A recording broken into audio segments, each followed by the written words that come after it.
Hey, so today I'm putting together a 5.3 02 Silverado truck engine, and I just thought I'd just kind of document it a little bit.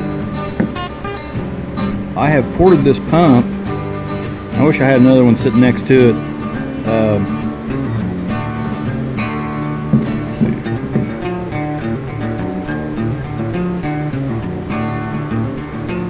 Can't see down in there real well. Let's see.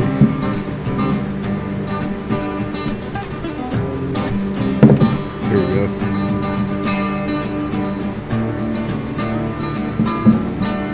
Kind of took the restrictions out of it. Next, I'm getting ready to clean all this stuff up first, obviously, and then I'm putting the factory pressure relief spring back in it, and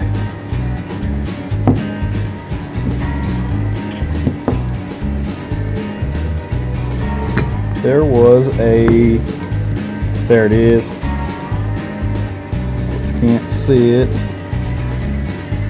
You can. There's a tiny nut down the bottom of that thing. Bottom of this check valve. There it is. Note the thickness. That supposedly brings the oil pressure up to like 70 pounds or something like that. So had to turn down my Jensen radio. I get one station out here in the middle of nowhere. I think for $14 for this radio, I'd get like all the stations.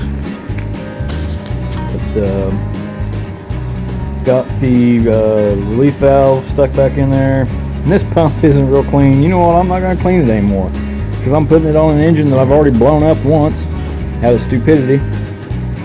And this is the piston out of it. This is a result of a lot of heat, bad gas, and boost, and yeah, I torched it. But man, it was running good. So I'm gonna lubricate these parts of this oil pump up and get it together. I just wanted to get something straight right from the get-go. I'm not building this for any customer. This is just for myself. This engine's wore out. It's just one that I'm going to play with, so I'm not even bothering torquing anything. I'm just throwing it together. I would never put one together like this for a customer. That'd be bad. I wouldn't want to pass it off as a good engine. So I'm going to tell you right now, this thing is junk, and we're just going to probably blow it up again. For those of you wondering what I'm doing, I'm trying to clean the deck surface up so I can get an MLS gasket on it. I bought the cheapest set of MLS gaskets, and they were like a factory gasket from GM. I've hit it with Scotch-Brite just to try to get the rust stuff off, and then I'm going to try to get it even better with this. This is a surfacing stone. Normally you would use it on machining equipment, but I've done this once and it seemed to work all right, so I'm going to try it again and clean this deck surface up with this.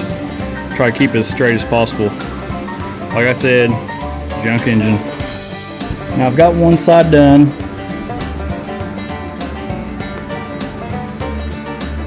See what it looks like. That's what it started off as.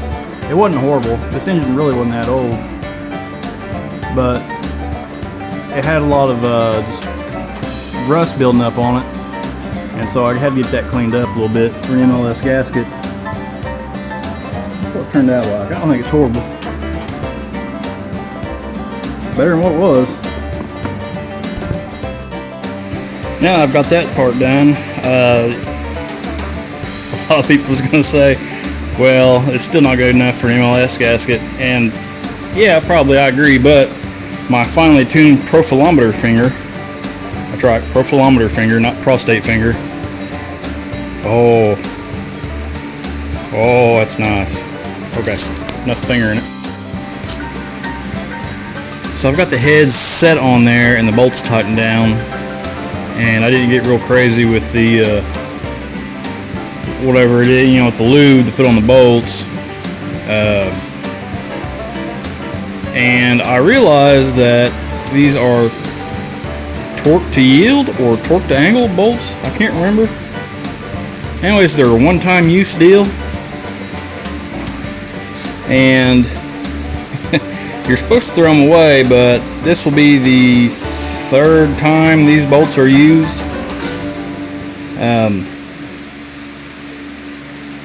And I'm going to torque them in 3 steps, I think. Probably 35 pounds, 60 pounds, and then probably 75 pounds. And before I put the heads on, I wiped them down with acetone, the heads and the deck surface of the block. You can make sure them gaskets got something to, they're sealing to something dry, and there's no oil on your surfaces. I don't remember what I was going to say. Oh yeah. So I just threw some rockers on this thing out of a box and push rods out of the box. I just made sure that it's clear. Look down the holes.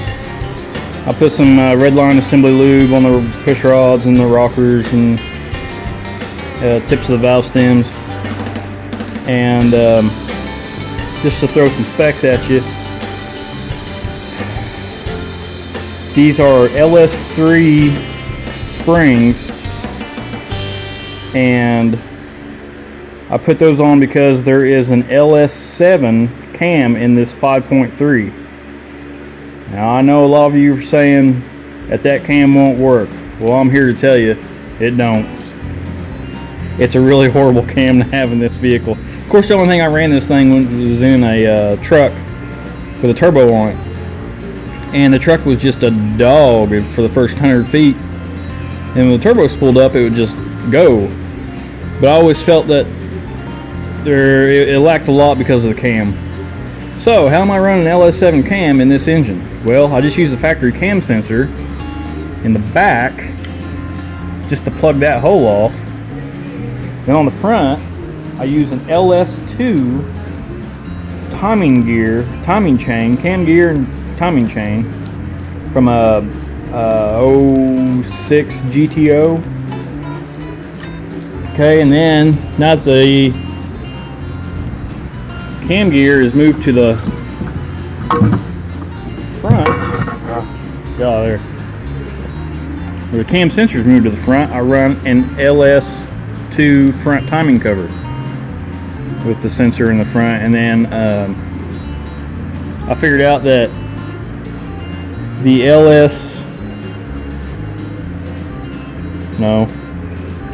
the Silverado wiring harness uses a different connector than what is on the bottom of this cover. So I unplugged this one and then plugged the harness connector directly into the cam sensor, and it works. Now, I do also remember when you swap over to a front cam sensor, you have to take the 2 outside wires on your connector. There's 3 wires. The two outside ones, you swap them around. And I don't even remember the reason for that, but I ran into a problem where it either run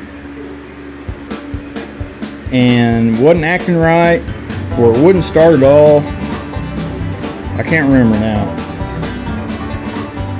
Either way, the fix was swap those 2 wires.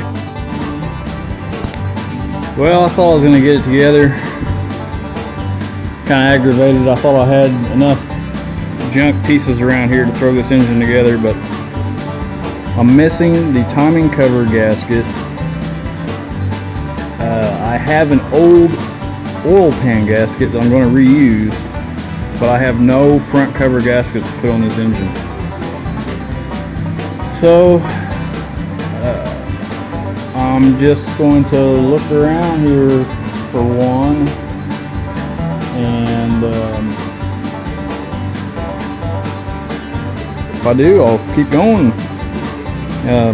If not, you know, I mean, I'll just have to wait. No big deal.